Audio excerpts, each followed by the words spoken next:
Just some time ago, under a big shady tree, two camels were resting. A mother named Mira and her curious young son, Benji. The afternoon was quiet, the air warm and still. Benji chewed lazily on a patch of grass, then looked up with a puzzled face. "Mom," he began, "why do we have these big humps on our backs? They make us look kind of weird." Mira smiled gently. "Our humps, my dear, are what make us special. They store fat so we can travel for many days without food or water. That's how we survive in the desert." Benji's eyes widened. Wow! So our humps are like built-in backpacks? Mira laughed softly. Yes, you could say that. A little later, Benji stretched his long legs and frowned. "And what about these legs? They're so tall and skinny.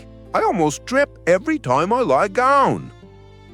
"Our long legs keep our bodies high above the hot desert sand," Mira explained.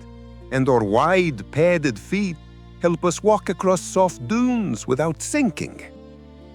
Benji nodded, still thinking. Then he blinked a few times and said, "And our eyelashes, they're so long they tickle my face." Mira chuckled. "Those lashes protect our eyes from desert winds and flying sand. Without them, we couldn't see when the storms come."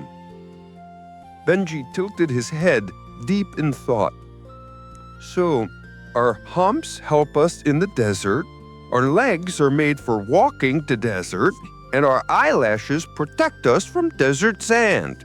He paused and looked around at the trees, the trimmed grass, the tall buildings rising in the distance.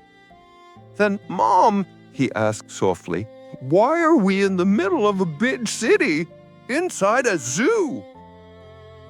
For a moment, Mira didn't answer.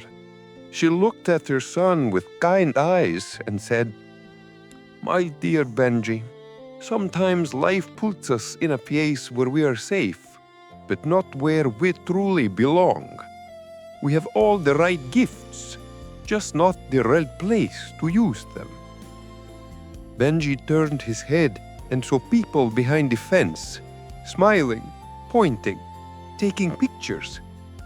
He lowered his eyes and whispered, "So, our gifts don't mean much here, do they?"